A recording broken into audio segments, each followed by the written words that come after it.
Hello friend, welcome to BC education. दोस्तों, कक्षा 10 गणित का चैप्टर नंबर 2 बहुपद को शुरू करेंगे। दोस्तों, यदि आप चैप्टर नंबर 1 वास्तविक संख्या को नहीं देखा है तो जाकर देख लीजिए, डिस्क्रिप्शन में उसका लिंक दिया हुआ है। दोस्तों, इतना बेसिक और आसान भाषा में समझाया हूँ कि आपको पूरा समझ में आ जाएगा। तो दोस्तों, जाकर उस वीडियो को देखिए, डिस्क्रिप्शन में उसका लिंक दिया हुआ है। दोस्तों, आज से हम बहुपद को शुरू करेंगे। दोस्तों, जैसे हम वास्तविक संख्या को पढ़े हैं वैसे ही बेसिक से और आसान भाषा में बहुपद को भी पढ़ेंगे। तो दोस्तों, बहुपद का प्रश्नावली 2.1 पढ़ेंगे आज इस वीडियो में 2.1 को। तो दोस्तों, 2.1 बहुत ही आसान है, इसमें कुछ भी नहीं है, लेकिन इस वीडियो में हम बहुपद का 90% हिस्सा आपको बता देंगे, क्योंकि ये बहुत आसान है। ये सभी बहुपद कितने प्रकार के होते हैं, बहुपद की घात क्या होता है, ये सब हम बताएंगे। दोस्तों, बहुपद चैप्टर में हम क्या क्या पढ़ेंगे देखिए, यहाँ पर दिया हुआ है। दोस्तों, बहुपद चैप्टर में हम देखिए, बहुपद चैप्टर में बहुपद के शून्यांकों का ज्यामितीय अर्थ पढ़ेंगे, और 2.3 में पढ़ेंगे किसी बहुपद के शून्यांकों और गुणांकों में संबंध क्या होता है, ये पढ़ेंगे। और प्रश्नावली 2.4 में पढ़ेंगे बहुपद के लिए विभाजन एल्गोरिथम। दोस्तों, ये बहुत महत्वपूर्ण चैप्टर है, इसको पूरा ध्यान से पढ़िएगा। और एक बात ध्यान से, यदि आप मैथ का नोट बना रहे हैं तो ये आपके लिए वीडियो बहुत ही हेल्पफुल होगा, क्योंकि दोस्तों जब तक आप मैथ का नोट नहीं बनाएंगे आपको मैथ नहीं आएगा, क्योंकि नोट आप बनाएंगे तो उसको बार बार रिवीजन करेंगे। तो दोस्तों, हमारा सबसे महत्वपूर्ण फोकस है कि आप नोट बनाइए, वो सबसे ज़्यादा फायदा आपको पहुंचाएगा। तो चलिए वीडियो को शुरू करते हैं। दोस्तों, बहुपद के इस चैप्टर में हम क्या क्या पढ़ेंगे इस वीडियो में हम आपको बता रहे हैं। इस वीडियो में पढ़ेंगे कि बहुपद किसे कहते हैं। दोस्तों, चर राशि, अचर राशि और बीजीय व्यंजक किसे कहते हैं। दोस्तों, बहुपद के प्रकार कितने होते हैं ये पढ़ेंगे। बहुपद को पहचानने का नियम क्या है इसको पढ़ेंगे। पद को पढ़ेंगे। बहुपद, व्यंजक और समीकरण में अंतर क्या है इसको पढ़ेंगे। घात, कोटि और डिग्री, ये सभी एक ही है, एक ही का नाम है। घात, कोटि और डिग्री कैसे निकालते हैं ये पढ़ेंगे। गुणांक को पढ़ेंगे और बहुपद के शून्यक। दोस्तों, इतना टॉपिक पर हम इस वीडियो में बात करेंगे। दोस्तों, यदि ये टॉपिक आप पढ़ लेते हैं तो बहुपद का 80% सिलेबस कवर हो जाएगा। और दोस्तों, इसको बहुत ही आसान तरीके से पढ़ेंगे। दोस्तों, बहुपद को अंग्रेजी में पॉलिनोमियल कहते हैं। तो पॉलिनोमियल चैप्टर बहुत महत्वपूर्ण है। तो दोस्तों, अब एक एक करके पढ़ेंगे, और आप यदि नोट बना रहे हैं तो प्लीज़ नोट को वीडियो रोक कर ज़रूर लिखिए, क्योंकि हम भी नोट बनाकर ही पढ़े हैं। दोस्तों, पहले समझते हैं बहुपद। बहुपद को अंग्रेजी में पॉलिनोमियल कहते हैं। दोस्तों, बहुपद का परिभाषा हम पहले ही लिख लिए हैं, इसलिए लिखे हैं कि आपका ज़्यादा से ज़्यादा समय बच सके। तो दोस्तों, बहुपद किसे कहते हैं? ऐसा बीजीय व्यंजक जिसमें चर राशि का घात पूर्ण संख्या हो, बहुपद कहते हैं। दोस्तों, अब इसको समझाते हैं। अब बीजीय व्यंजक किसे कहते हैं, चर राशि किसे कहते हैं, इसको हम समझते हैं। तो देखिए, बीजीय व्यंजक को अलजेब्रिक एक्सप्रेशन कहते हैं अंग्रेजी में। तो दोस्तों, बीजीय व्यंजक का है कि कुछ निश्चित चर तथा अचर राशियों के योग, अंतर, गुणा, भाग इत्यादि के संयोग से बने पद को बीजीय व्यंजक कहते हैं। दोस्तों, इसमें दो शब्द आ रहा है, चर और अचर। तो पहले चर और अचर को समझ लेते हैं, उसके बाद हम बीजीय व्यंजक, उसके बाद बहुपद आपको अपने आप समझ में आ जाएगा। तो चर और अचर को समझते हैं। दोस्तों, चर राशि किसे कहते हैं? चर को अंग्रेजी में वेरिएबल कहते हैं, यानी ये बदलता रहता है। तो चर का परिभाषा होता है कि बीज गणित में उन राशियों को कहते हैं जिनका मान गणितीय क्रिया में समान नहीं रहता है बल्कि बदलता रहता है। दोस्तों, इसको हम अभी समझाएंगे। चर राशि किसे कहते हैं? जैसे देखिए, A, B, C, X, Y, Z, P, Q, यानी दोस्तों A से लेके और Z के बीच में जितने 26 अक्षर हैं सबको चर राशि कहते हैं। बीज गणित में इसको चर कहते हैं। तो दोस्तों, चर समझ में आ गया कि जो A, B, C, D या फिर X, Y, Z, P, Q, चाहे A से Z के बीच जितने भी अक्षर आते हैं उन सभी को हम चर बोलेंगे। अब अचर किसे कहते हैं? कांस्टेंट, यानी ये बदलता नहीं है। अचर उन राशियों को कहते हैं जिनका मान गणितीय क्रिया में समान रहता है। तो दोस्तों अचर किसे कहते हैं? दोस्तों आप जितने भी नंबर देखते हैं, आप मान लीजिए 1, 2, -2, 4, 6, 1/2, यानी दोस्तों दुनिया में जितने भी नंबर है उसको अचर कहते हैं। तो दोस्तों देखिए चर क्यों बदलता रहता है और अचर क्यों नहीं बदलता है। देखिए मान लीजिए कि ये 20 + 10 बराबर क्या होता है? 30 होता है। और दोस्तों ये x + y बराबर 30। दोस्तों हम इसको समझाने के लिए उदाहरण लिया हूँ कि ये चर क्यों बदलता रहता है और अचर क्यों नहीं बदलता है। तो दोस्तों देखिए ये सभी संख्याएं हैं, यानी ये अचर हैं। और दोस्तों इसमें क्या है? x और y है, यानी ये चर है। तो देखिए ये 20 और +10 30 होगा। यदि हम इसको ऐसे भी लिख सकते हैं 10 + 20 बराबर 30 ही होगा, यानी ये बदलेगा कभी नहीं। आप कहीं भी 20 और 10 को जोड़ेंगे तो 30 ही आएगा।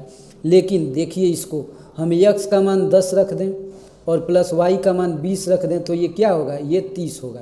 लेकिन दोस्तों यदि हम x का मान, यहाँ तो x का मान 10 रखे हैं और यहाँ y का मान 20 रखे हैं, यदि हम x का मान 15 रख दें और y का मान भी 15 रख दें तो ये 30 हो जाएगा।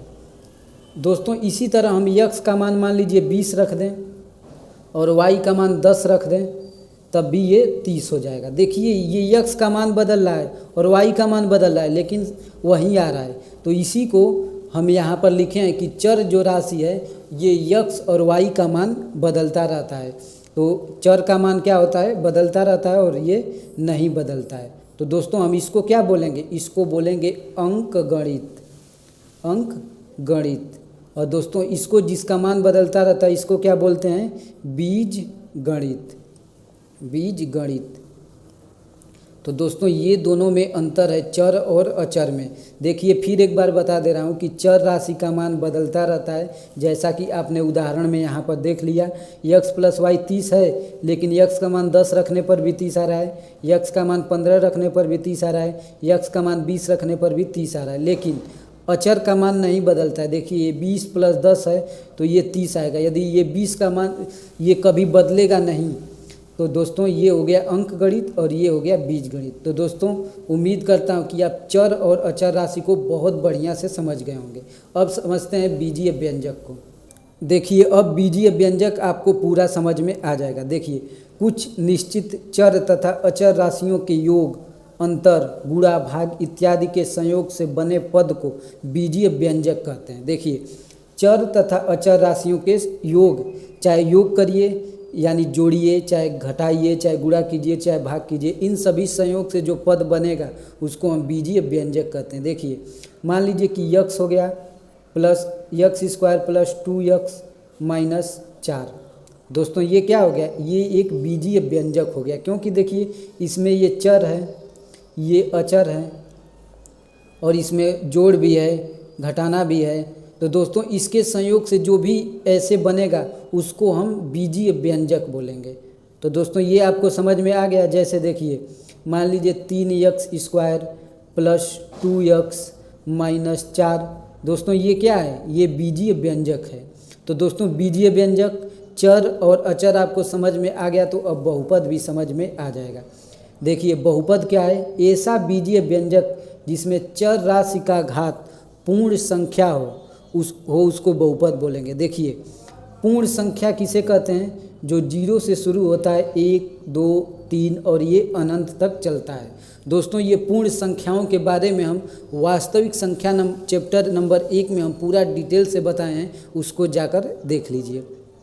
तो दोस्तों बीजीय व्यंजक जिसमें चर राशि का घात, तो दोस्तों मान लीजिए 2x + 3y - 4। तो दोस्तों इसमें सिर्फ और सिर्फ चर राशि का घात पूर्ण संख्या होना चाहिए।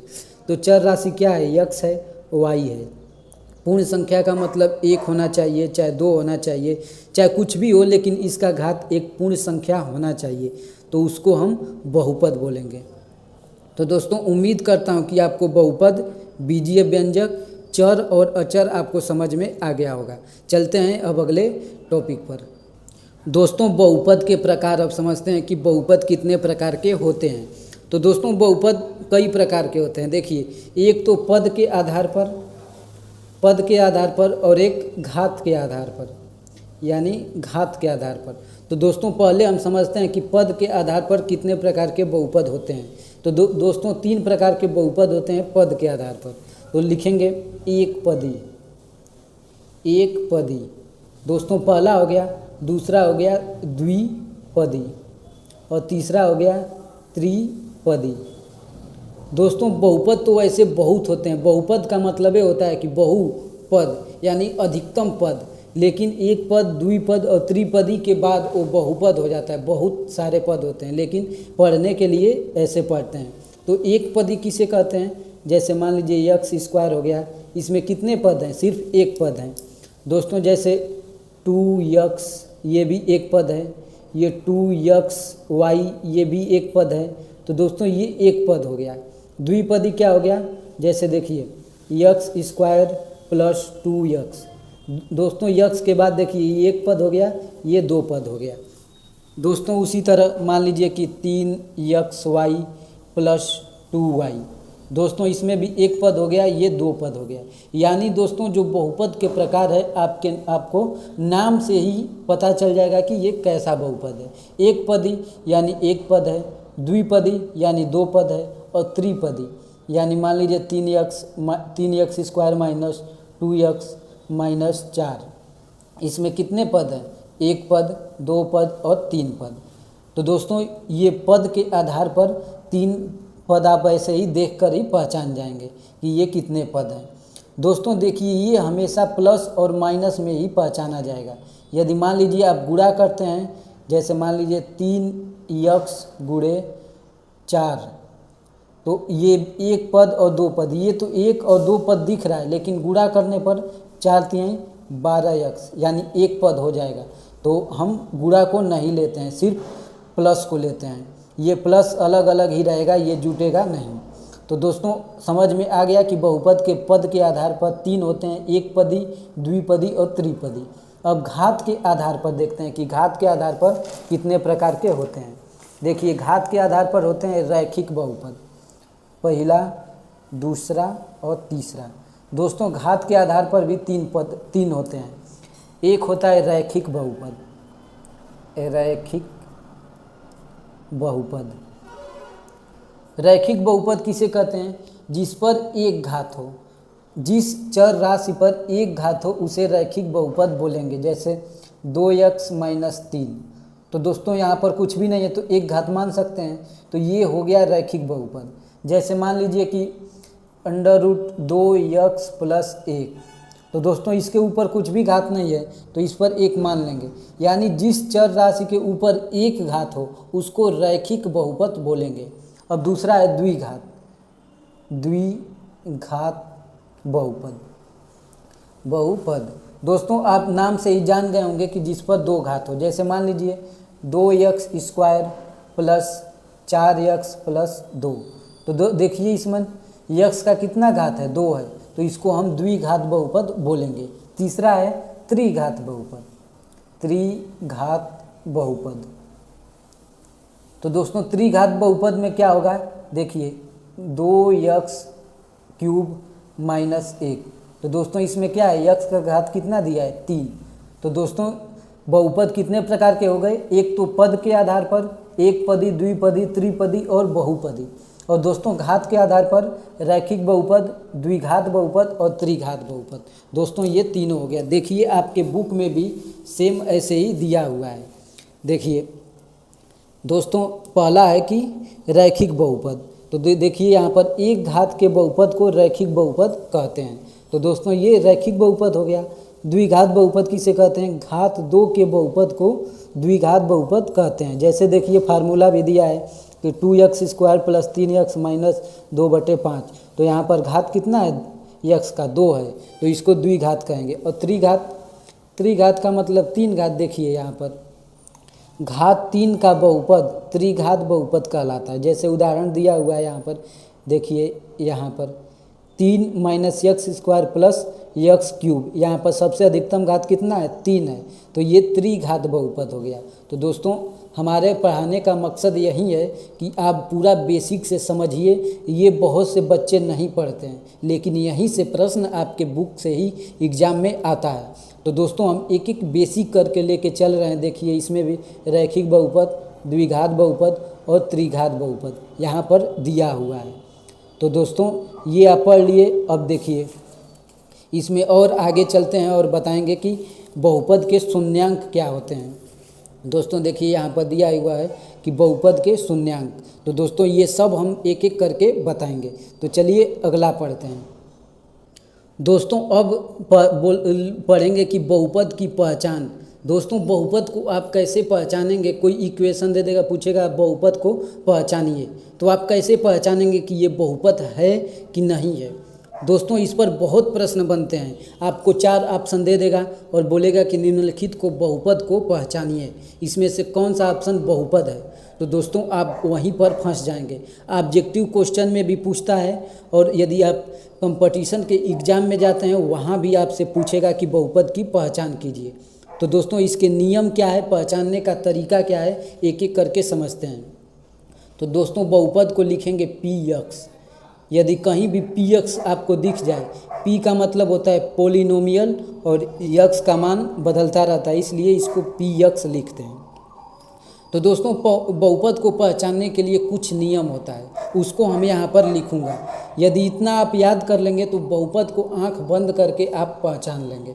तो देखिए पहला है कि चर की घात पूर्ण संख्या होना चाहिए, यानी चर राशि का घात पूर्ण संख्या होना चाहिए, पूर्ण संख्या होना चाहिए। दोस्तों ये लाइन सबसे महत्वपूर्ण है बहुपद पहचानने के लिए। चर राशि किसे कहते हैं? x, y, z, उसके बाद p, q, r, उसके बाद दोस्तों a से z के बीच जितने भी वर्ड हैं सबको हम चर राशि कहते हैं। तो क्या बोला है कि चर राशि का घात पूर्ण संख्या होना चाहिए, यानी दोस्तों मान लीजिए कि 3x + 2y बराबर -z। तो दोस्तों ये चर राशि है, यानी चर राशि का घात हमेशा एक पूर्ण संख्या, यानी पूर्ण संख्या हम किसको बोलेंगे? 0 से लेके 1, 2, 3, -2, -3, दोस्तों इसको हम पूर्ण संख्या बोलेंगे। तो दोस्तों यानी x का मान हमेशा पूर्ण संख्या होना चाहिए। इस बात का हमेशा ध्यान रखिएगा, ये सबसे महत्वपूर्ण लाइन आपके लिए है। अब दोस्तों क्या है कि चर राशि का घात कभी भिन्न में नहीं होना चाहिए। चर राशि का घात कभी भिन्न में नहीं होना चाहिए, भिन्न में नहीं होना चाहिए। दोस्तों यदि चर राशि का घात भिन्न में आ गया तो बहुपद नहीं होगा। दोस्तों अब पॉइंट, घात कभी भी पॉइंट में नहीं होना चाहिए, घात कभी भी पॉइंट में नहीं होना चाहिए। दोस्तों यदि आप नोट बना रहे हैं तो इसको आप लिखिए, ये बहुत महत्वपूर्ण है आपके लिए, क्योंकि यदि बहुपद की पहचान में आ जाए तो यदि इतना जानते रहेंगे तो आपको कभी दिक्कत नहीं होगा। और दोस्तों रूट में कभी नहीं होना चाहिए, यानी रूट में घात कभी भी नहीं होना चाहिए, रूट में नहीं होना चाहिए। तो दोस्तों ये 4 स्टेप यदि आपको मालूम रहेगा तो आप बहुपद आसानी से पहचान लेंगे। पहला है कि चर राशि का घात पूर्ण संख्या होना चाहिए। दूसरा है कि चर राशि का घात कभी भी भिन्न में नहीं होना चाहिए। जैसे मान लीजिए कि ऐसे नहीं होना चाहिए x का 1/2 घात, चाहे x का 1/3 घात, ऐसे कभी भी नहीं होना चाहिए। यदि ऐसे आ गया तो बहुपद नहीं माना जाएगा। दूसरा है घात कभी भी पॉइंट में नहीं होना चाहिए, यानी मान लीजिए कि x पर 2.1, तो ये x के घात ऐसे रहेगा तो ये बहुपद नहीं माना जाएगा। और दोस्तों रूट में कभी नहीं होना चाहिए, यानी x का घात √2 ये नहीं होना चाहिए। दोस्तों बहुपद के नियम को जानने के बाद हम कुछ प्रश्न को करेंगे जिससे कि आपको और आसानी से समझ में आ जाए। तो दोस्तों ये 4 स्टेप आपको मालूम होना चाहिए कि चर राशि का घात पूर्ण संख्या होना चाहिए, चर राशि का घात कभी भिन्न में नहीं होना चाहिए, घात कभी भी पॉइंट में नहीं होना चाहिए और घात कभी भी रूट में नहीं होना चाहिए। ये 4 पॉइंट आपको याद हो गया होगा तो आप बहुपद को आसानी से पहचान सकते हैं। देखिए ये हम टोटल 5 उदाहरण लिया हूँ, इसमें से आपको पहचानना है कि कौन सा बहुपद है और कौन सा बहुपद नहीं है। तो दोस्तों देखिए ये पहला है कि 3x² प्लस 2x प्लस 3, क्या यह बहुपद है? दोस्तों ऐसे ही सेम प्रश्न आपके एग्जाम में भी देगा और पूछेगा कि क्या यह बहुपद है, तो आप बोलोगे कि हाँ बहुपद है। क्यों है? देखिए ये चर राशि यानी x का घात 2 है, यानी पूर्ण संख्या है। तो दोस्तों ये पूर्ण संख्या है तो हम बोलेंगे कि ये बहुपद है। दोस्तों अब ये देखिए √5x² प्लस 2x माइनस 4, दोस्तों ये बहुपद है कि नहीं है? तो दोस्तों इसको भी आप बोल सकते हैं कि बहुपद है, लेकिन दोस्तों आप बोलेंगे कि ये रूट में है तो हमें अचर राशि से मतलब नहीं होता है, सिर्फ और सिर्फ चर राशि से मतलब होता है। यानी यक्स के घात को देखना है कि यक्स के घात के ऊपर अंडर रूट में नहीं होना चाहिए। तो दोस्तों ये भी बहुपद हो गया। अब देखिए ये 5x का घात √2 है और प्लस x है, यह बहुपद है कि नहीं है? तो दोस्तों हम कहेंगे कि ये बहुपद नहीं है। क्यों नहीं है? क्योंकि x के ऊपर अंडर रूट में घात नहीं होना चाहिए। देखिए यहाँ पर मैं पढ़ाया हूँ कि रूट में नहीं होना चाहिए, यानी चर राशि का घात कभी भी रूट में नहीं होना चाहिए। तो दोस्तों ये बहुपद नहीं है। अब देखिए ये 2x पर 1/2 माइनस 4x प्लस 2, ये बहुपद है कि नहीं है? तो दोस्तों ये भी बहुपद नहीं है, क्योंकि नियम में आपको बताया हूँ कि चर राशि का घात कभी भी बटा में यानी भिन्न में नहीं होना चाहिए। तो दोस्तों ये भी बहुपद नहीं है। अब देखिए 2x पर घात है 2.1 माइनस 4x प्लस 2, ये बहुपद है कि नहीं है? तो दोस्तों ये भी बहुपद नहीं है। क्यों नहीं है? क्योंकि दोस्तों पॉइंट में चर राशि का घात कभी भी नहीं होना चाहिए। दोस्तों ये देखिए 3x² प्लस √2x, ये बहुपद है कि नहीं है? तो दोस्तों ये बहुपद है। क्यों है? क्योंकि x का जो स्क्वायर है एक पूर्ण संख्या है और यहाँ भी पूर्ण संख्या है। तो दोस्तों इसको हम बोल सकते हैं कि बहुपद है। दोस्तों बहुपद पहचानने में हमें सिर्फ और सिर्फ चर राशि का ध्यान देना है, यानी यक्स का ध्यान देना है। यक्स पर कभी भी भिन्न में घात नहीं रहना चाहिए। जैसे ये भिन्न में घात है तो ये नहीं रहना चाहिए। दोस्तों घात कभी भी पॉइंट में नहीं रहना चाहिए, जैसे ये पॉइंट में है तो ये नहीं रहना चाहिए, और कभी भी रूट में नहीं रहना चाहिए, जैसे कि ये है, ये रूट में है। तो दोस्तों ये तीनों हमारा बहुपद नहीं है। तो दोस्तों ये उम्मीद करता हूँ कि आप बहुत बेसिक से समझ गए होंगे कि बहुपद कैसे पहचाना जाता है, उसका नियम क्या है। दोस्तों अब चलते हैं अगला। दोस्तों अब पद को समझते हैं, पद यानी टर्म्स। दोस्तों देखिए मान लीजिए कोई बहुपद है कि 2x³ प्लस 3x² माइनस 4। दोस्तों ये मान लीजिए एक बहुपद है, तो इसमें पद कितने हैं? तो देखिए पद कितने हैं, 1 पद, 2 पद और 3 पद। तो दोस्तों ये 3 पद हो गए। दोस्तों इस पर डायरेक्ट प्रश्न आता है और ऐसे आपको बहुपद दे देगा, बोलेगा कि निम्नलिखित बहुपद में पदों की संख्या कितनी है। तो दोस्तों इतना आसान है, लेकिन तब भी बच्चे नहीं कर पाते हैं। क्यों? क्योंकि वो कंसेप्ट पता नहीं रहता है। तो दोस्तों ये जितने भी पढ़ा रहा हूँ ये डायरेक्ट प्रश्न ऑब्जेक्टिव क्वेश्चन में भी आता है, और यदि आप कंपटीशन के एग्ज़ाम में बैठते हैं तो उसमें भी आपके लिए बहुत फ़ायदे होगा, क्योंकि डायरेक्ट इतना छोटा छोटा प्रश्न आपको देगा कि आप सोच भी नहीं सकते हैं। तो दोस्तों इसमें पूछ लेगा पद कितने हैं, जब आपको इसका कंसेप्ट नहीं मालूम रहेगा तो आप कर लेंगे, नहीं कर पाएंगे। तो दोस्तों 1, 2, 3 पद है, तो पूछेगा कि कुल पद। तो दोस्तों कुल पद कितना हो गया? 3 हो गया। अब पूछेगा कि चर पद कितने हैं, तो चर पद, तो चर पद कितने हैं? देखिए ये 1 है और 2 है, तो ये 2 हो गया।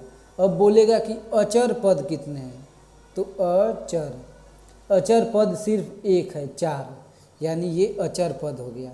तो दोस्तों देखिए, इसमें हमेशा प्लस और माइनस में ही हम पद की गणना करते हैं, गुणा में नहीं करते हैं। देखिए मान लीजिए कि हम 2x गुणे 3x है, यहाँ पर गुणा है तो इसका गुणा करेंगे तो 3 दूना के 6x स्क्वायर हो जाएगा। तो ये पद एक ही हो गया ये गुणा करने के बाद, लेकिन इसको अलग अलग ही रहेगा। तो हम बस पद की गणना प्लस और माइनस में ही करते हैं, इसका हमेशा ध्यान दीजिएगा। दोस्तों अब पढ़ते हैं कि बहुपद, व्यंजक और समीकरण में क्या अंतर है। दोस्तों बहुपद, व्यंजक और समीकरण में क्या अंतर है। देखिए बहुपद किसे कहेंगे, 3x square minus 2x plus 1। दोस्तों ये हो गया बहुपद, लेकिन इस बहुपद को भी हम बोलेंगे व्यंजक। दोस्तों व्यंजक क्यों बोलेंगे, जिसमें चर, अचर और प्लस माइनस दोस्तों पीछे पढ़ा चुका हूँ व्यंजक के बारे में। तो दोस्तों 3x square minus 2x plus, इसको बहुपद भी बोलेंगे और व्यंजक भी बोलेंगे। व्यंजक क्यों बोलेंगे, क्योंकि इसमें चर और अचर भी रहता है और इसमें प्लस माइनस से मिलकर बना हुआ है, इसलिए हम इसको व्यंजक भी बोलेंगे। तो ये बहुपद को हम व्यंजक भी बोल सकते हैं। तो ये हो गया हमारा बहुपद। व्यंजक में क्या अंतर है दोस्तों, बहुपद का एक कंडीशन होता है कि जो चर राशि का घात होता है एक पूर्ण संख्या होना चाहिए, लेकिन व्यंजक में ऐसा नहीं है। जैसे 3x पर 1/2 हो जाएगा माइनस 12x हो जाएगा प्लस 3। यानी जो दोस्तों जो व्यंजक होता है इसमें कोई भी बाउंडेशन नहीं रहता है कि x के ऊपर घात पूर्णांक हो या फिर कुछ भी हो, ऐसा नहीं होता है। तो दोस्तों व्यंजक में और बहुपद में यही अंतर है। अंतर क्या है कि इसमें जो चर राशि का घात हमेशा पूर्ण संख्या होना चाहिए, लेकिन इसमें पूर्ण संख्या नहीं भी रहेगा, अंडर रूट में भी रहेगा, पूर्ण संख्या नहीं रहेगा या फिर पॉइंट में, तब भी वो व्यंजक सही रहेगा। लेकिन समीकरण किसे बोलेंगे, मान लीजिए 3x square minus 2x plus 3। दोस्तों समीकरण उसे कहते हैं ये बराबर में जीरो रहता है, यानी जिस में बराबर जीरो कर देंगे वो समीकरण बन जाएगा। यदि बराबर जीरो नहीं करते हैं तो ये इतना बराबर के इधर क्या कहलाएगा, बहुपद। और यदि जब भी बराबर जीरो कर दिए तो ये हमारा समीकरण हो गया, यानी इक्वेशन हो गया। तो दोस्तों बहुपद, व्यंजक और समीकरण में उम्मीद करता हूँ कि आप अंतर समझ गए होंगे। बहुपद में क्या अंतर है कि दोस्तों बहुपद व्यंजक भी होता है जिसमें चर और अचर राशि होता है। व्यंजक किसे कहते हैं, इसमें जो x का घात होता है वो कोई भी हो सकता है, बटा में भी हो सकता है, पूर्णांक भी रहता है और या फिर दशमलव में भी आ सकता है, लेकिन बहुपद में हमेशा चर राशि का घात पूर्णांक होना चाहिए। और समीकरण में बहुपद के आगे बराबर करके और जीरो कर देंगे तो वो हमारा समीकरण हो जाएगा। तो दोस्तों उम्मीद करता हूँ कि आप बहुपद, व्यंजक और समीकरण समझ गए होंगे। अब चलते हैं घात, कोटि या फिर डिग्री किसे कहते हैं। दोस्तों अब घात, कोटि या डिग्री, दोस्तों ये सभी वर्ड एक ही है। आपसे कभी पूछ देगा कि निम्नलिखित बहुपद का घात बताइए या फिर कोटि बताइए या फिर डिग्री बताइए। दोस्तों ये तीनों वर्ड आप अपने नोट में लिख लीजिए, क्योंकि इसमें से कोई भी पूछ सकता है। और दोस्तों यहाँ से भी प्रश्न सबसे ज़्यादा बनता है, क्योंकि बहुत आसान है और बच्चे कंसेप्ट को जानते नहीं हैं और यहाँ से प्रश्न बन जाता है। देखिए मान लीजिए प्रश्न है कि 4x cube plus 4x square plus 3, इसमें से पूछ देगा कि निम्नलिखित बहुपद का डिग्री क्या होगा। तो दोस्तों डिग्री का मतलब क्या होता है, देखिए सबसे आसान भाषा में बहुपद की जो सबसे बड़ी घात को ही डिग्री, कोटि या घात कहते हैं। तो यहाँ पर लिख लीजिए बहुपद की सबसे बड़ी घात को क्या बोलेंगे, घात कोटि या डिग्री। तो दोस्तों बहुपद का जो सबसे बड़ी घात होगा वही हमारा आंसर हो जाएगा। दोस्तों कितना आसान है, बस आप कंसेप्ट आपको नहीं पता था तो इसका क्या हो जाएगा आंसर 3 हो जाएगा। मान लीजिए कि 4x cube plus x 5 plus 3, इसका डिग्री क्या होगा, जो सबसे बहुपद में सबसे बड़ी घात होगा वही हमारा आंसर हो जाएगा। तो दोस्तों कितना आसान है, और ऐसे ऐसे प्रश्न आपके एग्ज़ाम में बार बार पूछे जाते हैं। आप बस कंसेप्ट को सीखिए, हमें रटवाना नहीं है। दोस्तों इतना बेसिक से हम इसलिए बता रहा हूँ कि आप कहीं भी जाएं तो आपको दिक्कत ना हो, इसलिए हम इतना बेसिक से आपको पढ़ा रहा हूँ। तो दोस्तों इसका आंसर ये हो गया। अब लिखते हैं बहुपद गुणांक यानी कोएफिशिएंट। दोस्तों ये भी बहुत आसान है, इसमें कुछ भी नहीं होता है। इसका परिभाषा देख लीजिए, यदि आप ये सब नहीं पढ़ेंगे तो आपका कंसेप्ट क्लियर नहीं होगा। दोस्तों ये सब आपको पढ़ना पड़ेगा। देखिए इसका कंसेप्ट क्या है, मान लीजिए प्रश्न दे दिया कि 3x² प्लस 4x प्लस 3, इसका गुणांक बताइए। ऐसे ही पूछ देता है कि x² का गुणांक बताइए, x² का गुणांक। तो दोस्तों क्या करेंगे आप सोचते ही रह जाएंगे, क्योंकि आपको कंसेप्ट मालूम ही नहीं है। x² का गुणांक यानी x के बगल में कौन सी संख्या का उससे गुणा हुआ है वही उसका गुणांक होता है। देखिए ये 3x² है, तो इसको ऐसे भी लिख सकते हैं 3 गुणे x²। तो x² में गुणा किसका हुआ है, 3 का हुआ है, तो हमारा x² का गुणांक क्या हो गया, 3 हो गया। दोस्तों यही तो हमको पढ़ना है, कितना आसान है गुणांक निकालना, कोटि निकालना।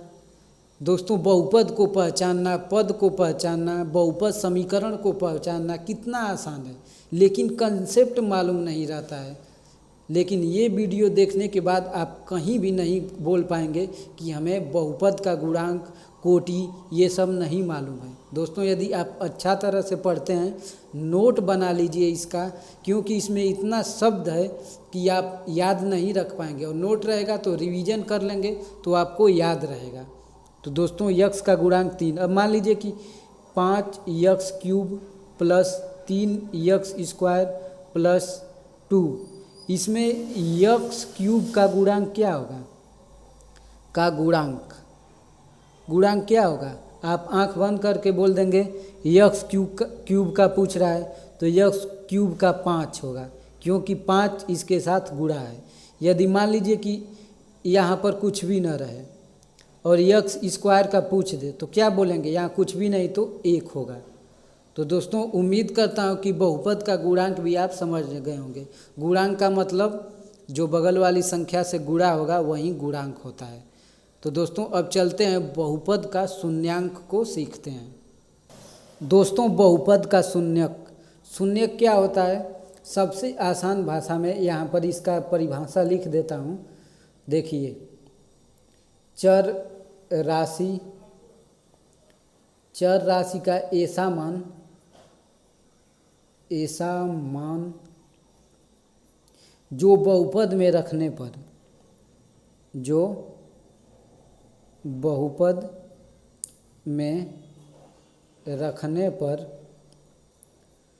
बहुपद शून्य हो जाए, बहुपद का मान शून्य हो जाए।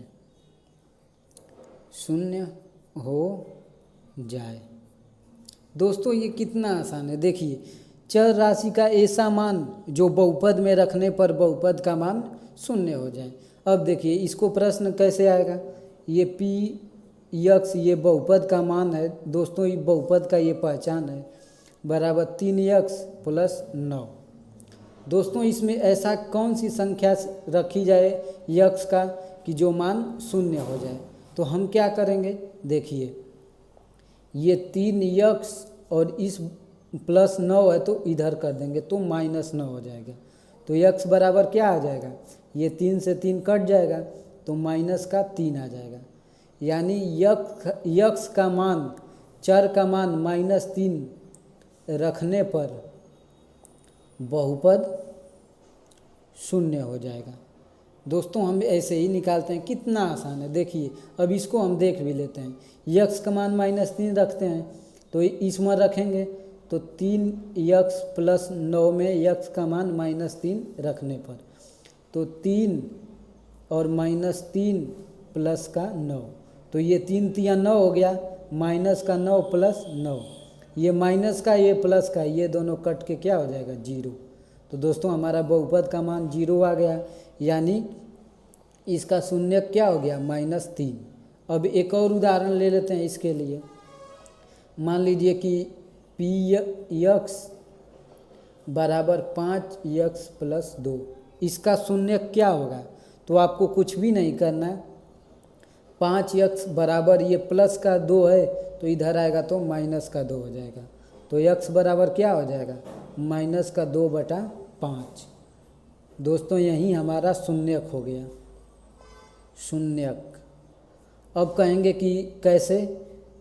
तो दोस्तों ये मान रखने पर इस बहुपद में यदि 0 आ जाए तो उसका शून्यक यही होगा। तो हम चेक करते हैं यहाँ पर 5, x का मान -2/5 रखेंगे क्योंकि यहाँ पर लाया हूँ, और प्लस का 2, ये 5 से 5 कट गया, ये माइनस का 2 है, ये प्लस का 2, ये कट गया, बराबर 0। बहुपद का मान जब भी 0 आ जाए वहीं हमारा शून्यक होगा। तो दोस्तों हम बहुपद का शून्यक भी ऐसे ही निकालते हैं। तो दोस्तों उम्मीद करता हूँ कि आप बहुपद का शून्यक समझ गए होंगे।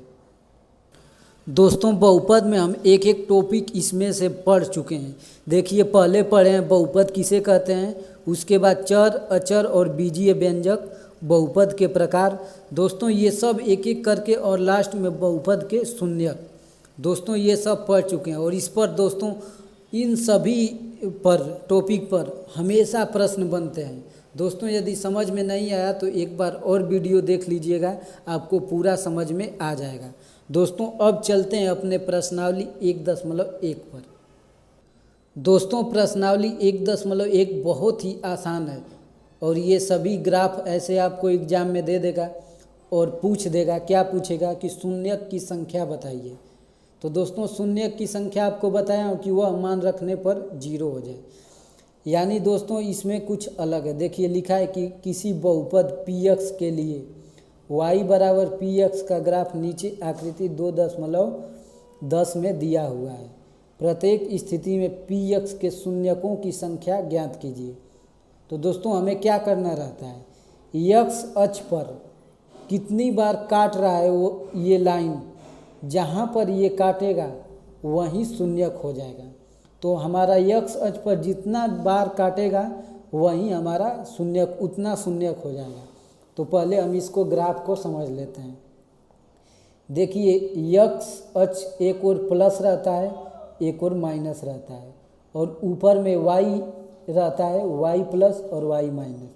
तो दोस्तों इधर हो जाएगा 1 2 3 4 5 प्लस में, और इधर माइनस में 1 2 3 4 और 5। और दोस्तों ऐसे ही ऊपर प्लस में 1 2 3 4। तो दोस्तों हमें शून्यक बताना है x अक्ष पर। तो मान लीजिए कोई रेखा ऐसे आई, फिर ऐसे आई, फिर ऐसे आ गई। तो यदि ऐसे चित्र दे दे तो कितना शून्यक होगा।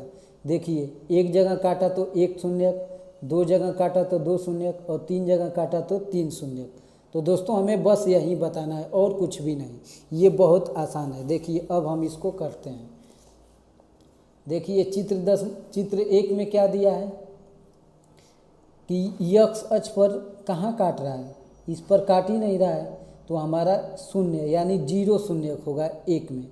अब देखिए इसमें x अक्ष ये है तो कितनी बार काट रहा है, यहाँ पर 1 बार काट रहा है, यानी 1 शून्यक होगा इसका। अब देखिए तीसरा में कितना शून्यक है, तो यहाँ पर 1 काट रहा है, यहाँ पर और यहाँ पर, यानी 1 2 3, तो इसका शून्यक 3 हो जाएगा। दोस्तों बहुत आसान है ये प्रश्नावली 2.1 बहुत आसान है, लेकिन आप जानेंगे तभी तो करेंगे। यदि मान लीजिए ये आपके एग्जाम में दे दिया, आकृति और आपसे पूछ देगा कि इसमें शून्य कितने हैं, तो आपका तो दिमाग ही चकरा जाएगा कि इतना बड़ा सवाल कैसे आ गया। लेकिन आपको पता रहेगा तो आप मात्र चुटकियों में कर देंगे। देखिए ये आकृति है, इसमें शून्य 1 और 2 होगा क्योंकि यक्ष अक्ष पर 2 जगह काट रहा है। इसमें देखिए 1 जगह 2 3 4, तो इसमें 4 शून्यक होगा और इसमें 1 2 3 यानी 3 शून्यक। दोस्तों जब भी शून्यकों की संख्या ज्ञात कर देने के लिए बोले और ऐसा चित्र आ जाए तो आपको कुछ भी नहीं करना, यक्ष अक्ष पर जहाँ भी काट रहा है वहीं हमारा शून्यक हो गया। तो दोस्तों प्रश्नावली 2.1 समाप्त हो गया। बहुत ही आसान था। यदि आप पढ़ाई करते हैं तो मन लगा के पढ़िए, सफलता ज़रूर आपको मिलेगी। दोस्तों देखिए इसका एक उदाहरण यहाँ पर दिया हुआ है, हम पूरा डिटेल में समझा दे रहा हूँ। देखिए यहाँ पर ये ऐसे जाके ऐसे कटा हुआ है दोस्तों, ये यक्ष अक्ष पर, तो कहाँ पर कटा है? एक जगह। तो देखिए इसका यहाँ पर लिखा हुआ है, उदाहरण दिया हुआ है, शून्यकों की संख्या 1 है क्योंकि ग्राफ यक्ष अक्ष को केवल एक बिंदु पर प्रतिच्छेदित करता है। यानी दोस्तों शून्यकों की संख्या हम कैसे पता करेंगे कि यक्ष अक्ष पर कितनी बार लाइन काट रहा है, जितनी बार लाइन काटेगा उतना हमारा शून्यक हो जाएगा। तो दोस्तों समझ में आ गया होगा। आज के लिए इतना ही। और दोस्तों यदि चैनल पर नए हैं तो प्लीज़ चैनल को ज़रूर सब्सक्राइब कर लीजिए।